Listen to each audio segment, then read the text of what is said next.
visions through my dreams, seeing myself swimming in the universe. My ancestors gave me gifts to read cards, predict and heal. My name is Daphne, but spirit calls me Babylon. Angels communicate through numbers. Intuition is so deep. The gift I fully embrace within.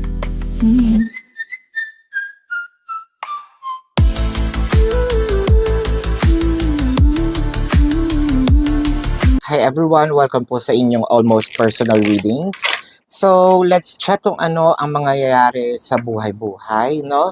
Let's check the energy in the ethers. Ayan. I want you to know that this is a general reading. So, you may resonate po sa buong reading na ito or baka konti lang naman. Take what's only yours, no? With the Three of Cups, the Ace of Coins, and the Queen of Swords. So, meron ditong celebration, no? It felt like parang pinilit na i-celebrate ito. This is something that it's not a holidays eh. Parang meron ditong tayo ang gumawa, no? Parang this can be a tradition that both of you made. It could be anniversary, it could be monthsary, it could be that we are getting official by this.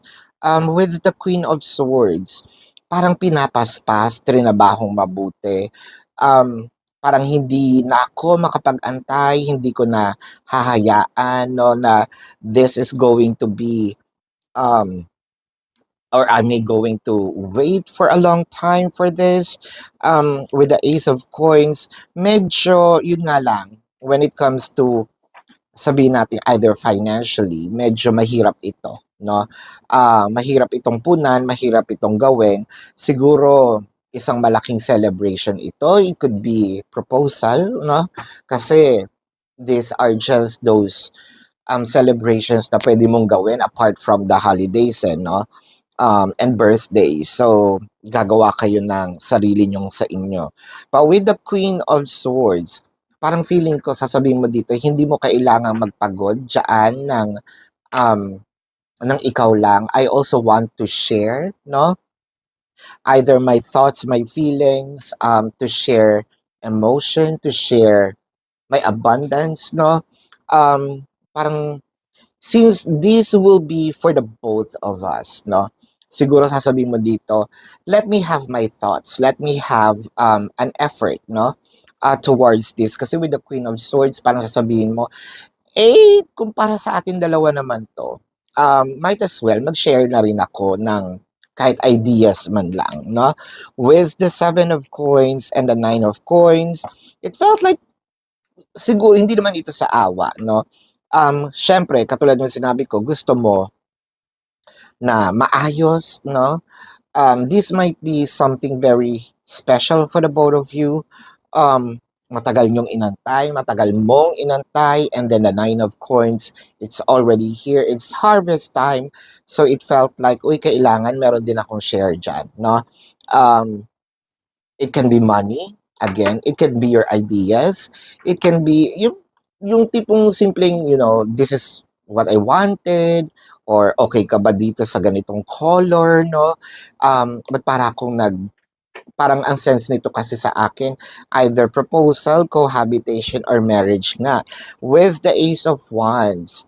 So it felt like nung una pa lang, no, the passion ignited between you and your person. So, meron din ditong sense ng you match in many levels, kahit siguro doon sa making love, no?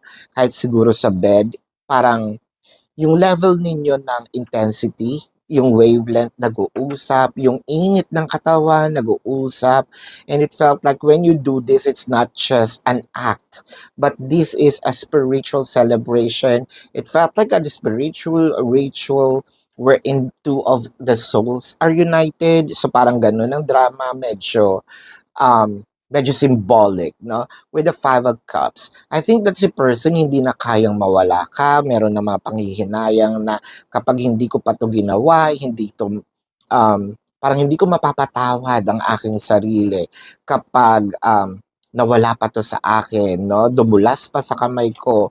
With the Justice and the Nine of Cups, nandito na yung realization ni person kasi na, "You are the person for me," no? Na ito na rin yung siguro ikaw na rin yung aking pinagdasal. Nararamdaman na rin ni person yung part na kailangan seryoso na tayo, we're not getting younger, no?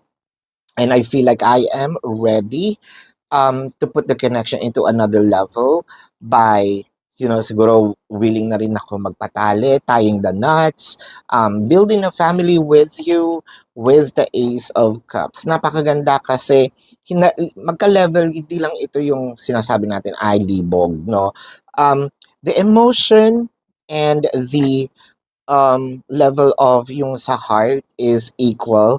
Aces to aces. Ano pa, magkaka-ano to, ah, magkaka-same level sila, no? They are proportionally aligned. Ace of Wands, Ace of Coins, and the Ace of Cups. So which means these are angel numbers wherein I think that it's not just your person is um nakaka-receive nitong angel numbers na ito. It can be, the angel numbers are being seen by the two of you. I am not a numerologist. I have some ideas, but just to make sure, I'm gonna get my phone here and check what the angel number 111 has to say. Angel number 111 meaning this number is a number of manifestation, spiritual awakening, and new beginning. So what did I say? Kanina ko pa na sabi, no, na somewhat parang this is a ritual wherein two spirits are united. So these are more of symbolically, kasi sabi nga natin, ang kasal ay um, sacred, no? So I think that this is also what you manifested, and this is also symbolizing new beginnings for the both of you. Often seen as prompt to trust your intuition and focus on your desires. It signifies that you are in alignment with divine guidance and that your thoughts can become a reality. So at one point in time, I feel like siguro medyo pinagdasal, no? Sino ba naman ayaw din, no, to walk down the aisle, or hindi naman kailangan in grande, no? Hindi naman tayo mga nepo babies, no? Hindi tayo anak ng contractor para magkaroon tayo ng ng sobrang bongga. Solemn can be good, it doesn't matter, kahit West pa yan, no? It will be parang for the both of us, I mean for the both of you rather, it will be sacred, 'di ba? Where are we? Encouraging you to be mindful of your thoughts and step out of your comfort zone. So, eto na nga yung parang meron na tayong mga bagong journey sa buhay, gagawin natin sa buhay. It may be a little new to us, pero I think that somewhat at one point in time, medyo sinabi mo ready na rin ako dito, no? At kakayanin ko. It is also interpreted as a call to find a new perspective. Ayan. Connect with your inner self and embrace opportunities for personal growth. So, growth means it can be leveling up, no, or it can be multiplying. So, for those of you who are also expecting, to have a baby, this might be it. So, with the Hanged Woman, so medyo pag dumating ito, parang you are going to be shocked or wonder, medyo parang mapapaisip ka, is this really happening in my reality? Because I have just been thinking about this, dreaming about this, probably daydreaming about this, no, pinicture ko lang siya sa mind ko, pero eto na siya with the King of Cups. So parang it felt like matagal na itong plinano, pero hindi pa ito, matagal itong plinano, pero matagal din ito nakatago. And I feel like itong si person medyo i-offer sa atin ito dahil parang feeling niya ready na nga. This is the right time with the Knight of Cups. At medyo nababagalan na rin siya. No? Kung nababagalan ka, nababagalan na rin siya. And it felt like para magkaroon naman tayo ng excitement. No? Makita natin ang bagong perspective nitong ating relationship. Why not? Siguro, no, we need to put this connection na into another level of commitment with the Princess of Coins. I feel like magkakaroon ka dito ng mga hints. May mga clues si person. Baka, chine-check na kung gaano kataba ang iyong daliri, no? Or baka nagtitingin-tingin na ito. Kunyari, may pinapasuot sa yung kung ano. Yung pala, no, medyo nag-o-observe na siya para at least meron siyang ibigay or para ready na pag dumating yung panahon na I think that you are going to settle down.